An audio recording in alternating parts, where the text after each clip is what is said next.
Hi there, everybody. So I hope you all are having a good weekend. I'm just sitting here in my living room, sitting and drinking a cup of coffee.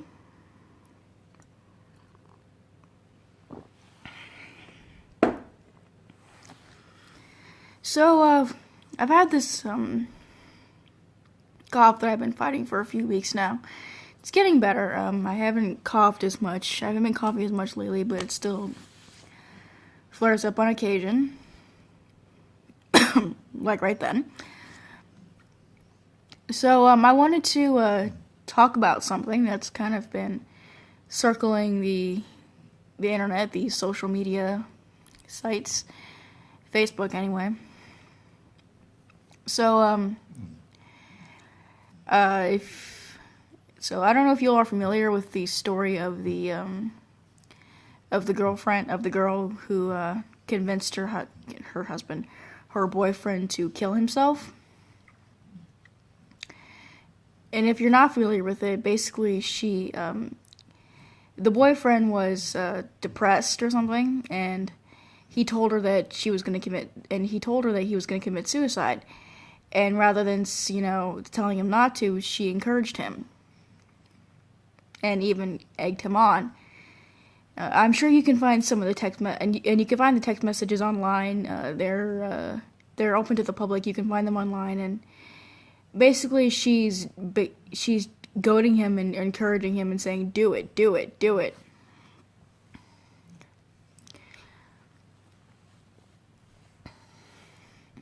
So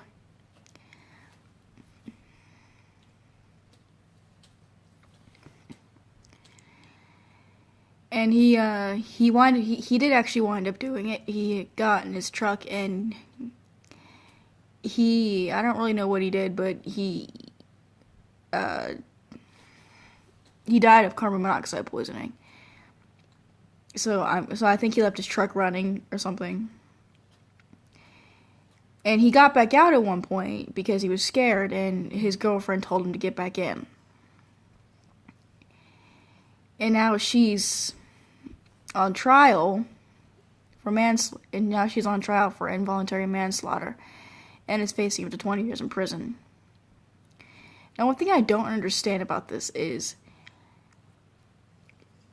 she encouraged him to kill himself, and he did, so why is it involuntary manslaughter? Shouldn't it just be manslaughter or even murder?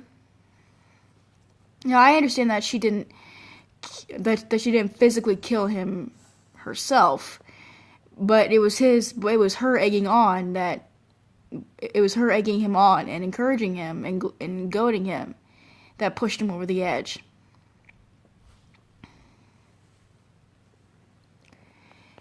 And she said that she was doing this, that she had done it because she wanted to be seen as the grieving girlfriend, and that she did it because she wanted sympathy and attention. So she practically admitted that she wanted him dead so that she could get attention.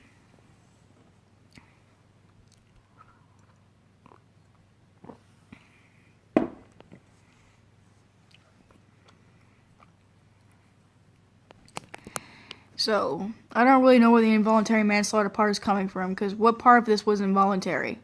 I mean, clearly she wanted him dead, so she wanted him to kill himself, which he did, and she encouraged him to do it. So I don't understand how this could be considered involuntary manslaughter.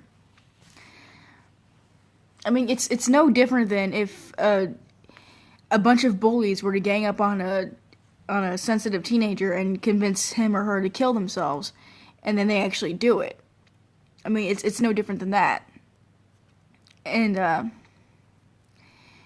it's the same thing. I mean, it was a form of cyberbullying, and cyberbullying is illegal in 34 states, including Massachusetts, which I think is where this took place. But never mind that fact. Focusing on the fact that she clearly wanted him dead, she practically admitted it. And so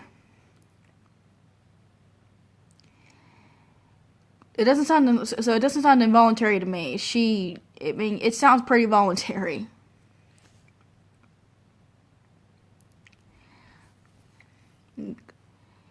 And clearly she's a very cold person, and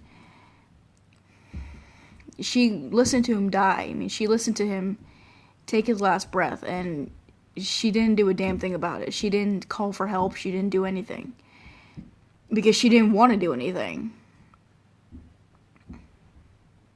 I mean, she basically used this kid's vulnerabilities and his issues to get attention for herself. And this kid, he was only 18 when he died, and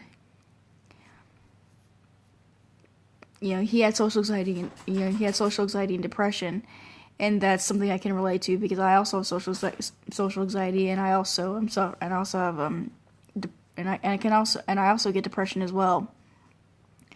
So that's something that I can relate to, and I think I understand, how he how he felt in some form.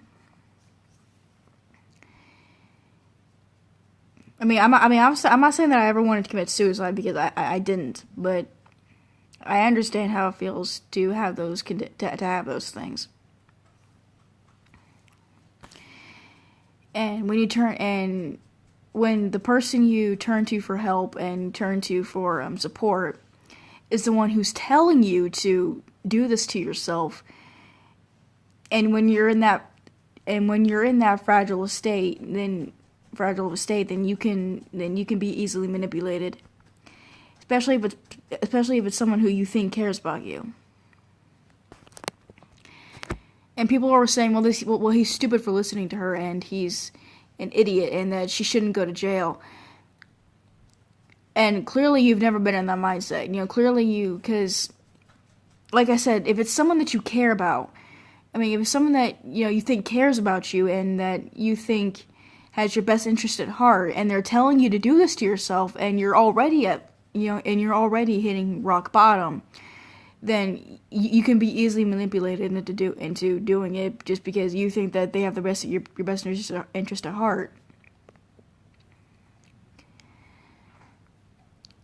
But, clearly she didn't give a damn about him, and she used his death to gain attention for herself.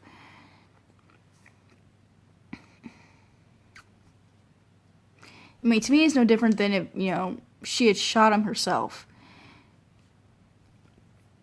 I'm not saying that he wouldn't have done it anyway, because he very might have done it anyway, but we don't know that. But we don't know that. He might not have done it also. He might not have decided to take his own life had it not been for her. Egging him on and, goading him on and telling him to do it. So, I think that she holds a lot of responsibility in terms of what happened to him. So, I think that she should serve the full 20 years, and I think that, she should be held accountable for her actions and what she did, and should be held responsible for her role in this, because, had it not been for her, that he may still well be alive. And,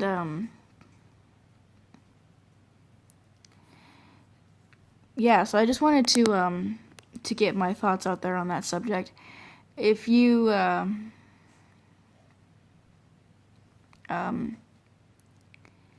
if you have any questions, feel free to ask, or feel free to look it up online. And like I said, the text messages are online, and I might post them in the description if I can find them. So thank you for watching as always, and have a good night.